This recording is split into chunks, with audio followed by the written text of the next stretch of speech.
এদিকে ফরিদপুর ভাঙা মহাসড়ক বেহাল থাকায় চরম দুর্ভোগে যাত্রী ও যানবাহন চালকরা। এলাকাবাসী জানায়, মহাসড়কটি ৩২ কিলোমিটারে বিভিন্ন জায়গায় ছোট বড় খানাখন্দে ভরে গেছে। এতে প্রতিনিয়ত দুর্ঘটনা হচ্ছে। সংস্কারের নামে জোড়াতালি দিয়ে যে কাজ চলছে তা বেশি দিন টিকছে না। অন্যদিকে ভূমি অধিগ্রহণ জটিলতায় 4 লেনে উন্নতিকরণের প্রস্তাব এখনও পূরণ হয়নি। মনিরুল ইসলাম টিটুর তথ্য ছবিতে প্রতিবেদন। রাস্তা জুড়ে ছোট বড় খানাখন্দে ভরে গেছে। গত কয়েকদিনের বৃষ্টিতে মহাসড়কটির অবস্থা আরও নাজুক। পুরো পথ ভাঙাচোরা থাকায় ধীর গতিতে যানবাহন চলাচল করার সময় লাগছে দ্বিগুণ থেকে 3 গুণ। প্রায় ঘটছে দুর্ঘটনা। এই অবস্থা ফরিদপুর পায়রা বন্দর মহাসড়কের ভাঙা পর্যন্ত ৩২ কিলোমিটার এলাকার। ইট বালু সুরকি ফেলে গর্তগুলো সাময়িক মেরামতের চেষ্টাও চলছে। তবে এলাকাবাসীর অভিযোগ, এতে শুধু টাকাই নষ্ট হচ্ছে, সমস্যার সমাধানও হচ্ছে না। বাইপাস পার হওয়ার পরে রাস্তা খারাপ। এই রাস্তা খারাপের কারণে আমার গাড়ির হ্যাঙ্গার ভেঙে পড়ে গেছে। একটা গাড়ি যাবার লাগবে আর একটা গাড়ি যাইতে পারে না, এই একটা বিটি গেছে। মানে খুবই কষ্ট হইতেছে, গাড়ি ধরে রাখা যাইতেছে না। মহিলাদের শরীরের সমস্যা, এই রাস্তায় চললে হাঁটলে চললে অনেক ব্যথা। এলাকাবাসীর অভিযোগ, পদ্মা সেতু চালুর পর সড়কটিতে যানবাহনের চাপ বহুগুণ বেড়ে গেলেও 4 লেনে উন্নীতকরণের প্রস্তাব এখনো আলোর মুখ দেখেনি। নানা জটিলতার কারণে হয়নি ভূমি অধিগ্রহণ। যাতায়াতের সময় আমরা আমাদের বিপদের কোনো সেফটি নেই। গত 3 বছরে এখানে প্রায় প্রাণ হারিয়েছেন 120 জনেরও বেশি মানুষ। ফরিদপুর, শীতলক্ষ্যা, রাজবাড়ী, গুড়া, কুষ্টিয়া, ঝিনাইদহ, চুয়াডাঙ্গা এই অঞ্চলের যাত্রীদের জন্য বিএটি ঝুঁকিপূর্ণ এবং প্রায় অ্যাক্সিডেন্ট হচ্ছে। সড়ক ও জনপথ বিভাগের নির্বাহী প্রকৌশলী জানান, ব্যস্ততম মহাসড়কটি মেরামতের জন্য টেন্ডার প্রক্রিয়া সম্পন্ন হয়েছে।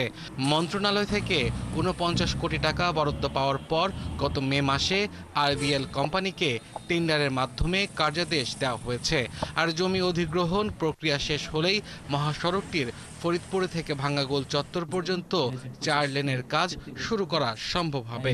বৃষ্টিকালীন সময়ের জন্য ঠিকাদারি প্রতিষ্ঠান অগ্রগতি কাজ শুরু করতে পারেনি। আশা করছি যে বৃষ্টিটা কমে আসলে আমরা দ্রুত এই কার্যক্রম শুরু করতে পারব। পদ্মা সেতু নির্মাণের পর দেশের দক্ষিণ পশ্চিমাঞ্চলের 10 জেলার মানুষ এই পথ দিয়ে চলাচল করে। আব্দুল আল মামুন, 71। ভূমি অধিগ্রহণ জটিলতায় বেহাল ফরিদপুর ভাঙা মহাসড়ক। এ নিয়ে বিস্তারিত কথা বলতে আমাদের সাথে যুক্ত হচ্ছে সহকর্মী মনিরুল ইসলাম টিটু। টিটু, 4 লেনের কাজের এখনকার কি অবস্থা, লোকজন কি বলছেন এবং প্রশাসনিক বা এর সমাধান কি জানতে চাচ্ছি। রয়্যাল, রিপোর্টে যেভাবে বলা হচ্ছিল যে ফরিদপুর পায়রা বন্দর যে মহাসড়ক, এই মহাসড়কে ভাঙা পর্যন্ত 32 কিলোমিটার এলাকা দীর্ঘদিন ধরে সংস্কার না করায় কিন্তু আজকে নাজুক পরিস্থিতি সৃষ্টি হয়েছে এবং এই সড়ক ধরে চলাচল যেন দায় হয়ে পড়েছে।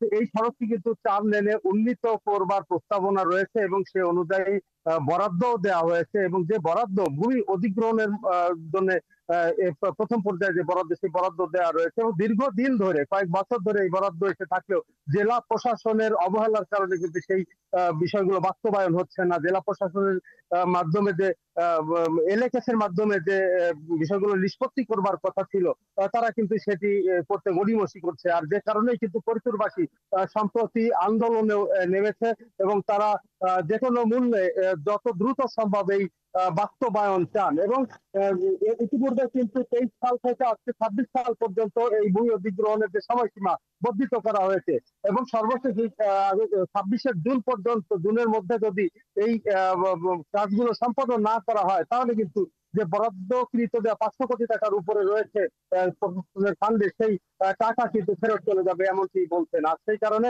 ফরিদপুরের মানুষ চান যত দ্রুত সম্ভব এই কার্যক্রমগুলো বাস্তবায়ন করে এই সড়ককে চলাচলের উপযোগী করা। এবং জানি যে বলছিলেন যে পদ্মা সেতু হবার পরে কিন্তু এই সড়কটিতে যানবাহনের চাপ বেড়েছে। খুলনা সহ, যশোর সহ এই অঞ্চলের, কুষ্টিয়া সহ এই অঞ্চলের অন্তত 10 থেকে 12টি জেলার যানবাহন এখন এই সড়ক দিয়েই পদ্মা সেতু হয়ে ঢাকায় গমন করে থাকে। আর সে কারণে চাপ কিন্তু কয়েক গুণ বেড়েছে। আর চাপ বাড়লেও মূলত নিয়মিত সংস্কার না করায় এই সড়কটি আজকে নাজুক পরিস্থিতির সৃষ্টি হয়েছে। রয়্যাল। ধন্যবাদ টিটু। বেশ কিছু তথ্য আপনার কাছ থেকে জেনে নিলাম। খবর রাখতে থাকুন। দর্শক, আমাদের সাথে যুক্ত ছিলেন মনিরুল ইসলাম টিটু, আমাদের সহকর্মী। শুনছিলাম ফরিদপুরের ভাঙা মহাসড়কের যে বেহাল পরিস্থিতি, সেই নিয়ে সর্বশেষ তথ্য দিই।